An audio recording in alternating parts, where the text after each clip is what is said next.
17 years ago, when a friend of mine's daughter died of the disease, actually, and it's there's nothing you can say to somebody who's lost their daughter. It's horrible, because there is absolutely nothing you can do. You are sitting watching your child, that human being that you have been a part of reproducing, and there is nothing that you can do for them. Felt complete fear. Fear of the unknown.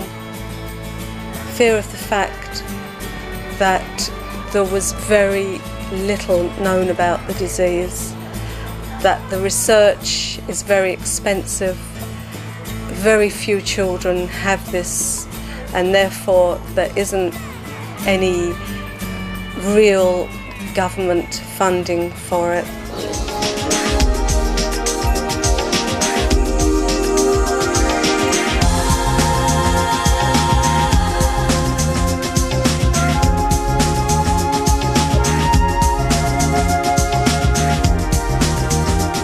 If people had severe aplastic anemia, 1 in 10 would be alive at the end of a year. So 9 out of 10 died within a year. So yes, I mean, it is a potentially very serious disease, but now thanks to better treatment and better support with blood transfusion and blood products, we expect 9 out of 10 at least to be alive at 1 year, and certainly most of those will be able to lead a reasonably normal life. They monitor me all the time. I have a bone marrow test every year just to see whether I'm deteriorating or not. Maybe there are rumours that there's mini transplants that could help me. Anything new that comes out, I'm not rid of it, but you know, life's a lot better. I've adapted well to it. They didn't know at this stage what he got because nothing had been diagnosed. They just knew that his counts were incredibly low, so they didn't know what it was. They said that it's idiosyncratic, it just happens, they don't know what causes it. And it was going to be a one-off event, but it just took hold of me actually. I get very involved with the people who are super people. And so we just kept on and on. And the triathlon is quite demanding, but it's immensely rewarding. It's a great occasion to sort of bring the patients and the kids and everything in. It's all very good fun. We got so much involved in that things that the next year we offered to do a little bit more if we could. And it is a very good thing for the hospital, yeah, in France and in London. Yeah, so... C'est good, je pense une bonne cause, mais...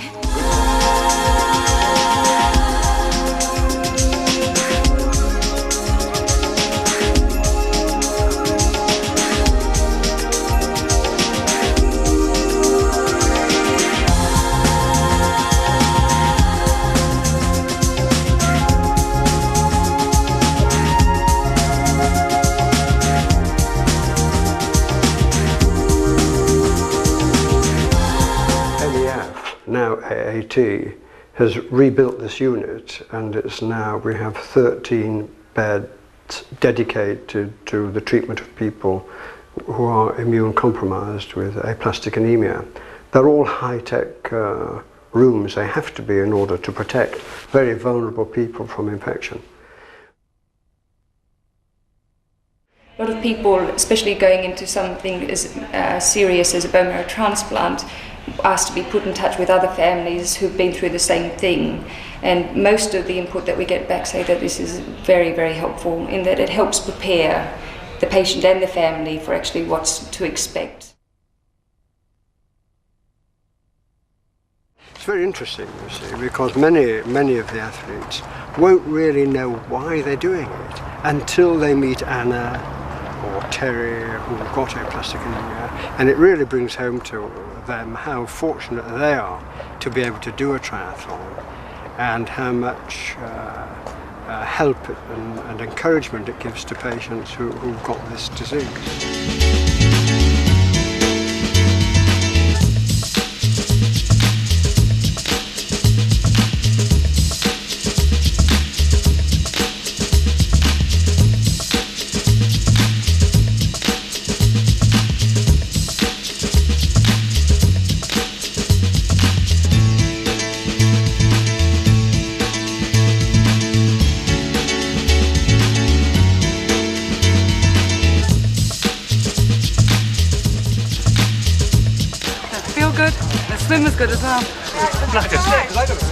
Exhausted. Great. Fantastic. That was exhausting. It was very tiring. And it was wonderful. Isn't it brilliant? Do something you enjoy and raise a bit of money. Fantastic. Hope to do it again. It's definitely a challenge, isn't it? Getting up out of bed after a heavy night of drinking. God, there's a challenge for anybody. To raise some money, raise some awareness for aplastic anemia, and coming on it now, it seems fantastic. It's a great atmosphere. It seems everybody has great fun. They've done so much in 10 years. Who's to say in another 10 years they'll have a drug that you just take a pill and that's it, you're better.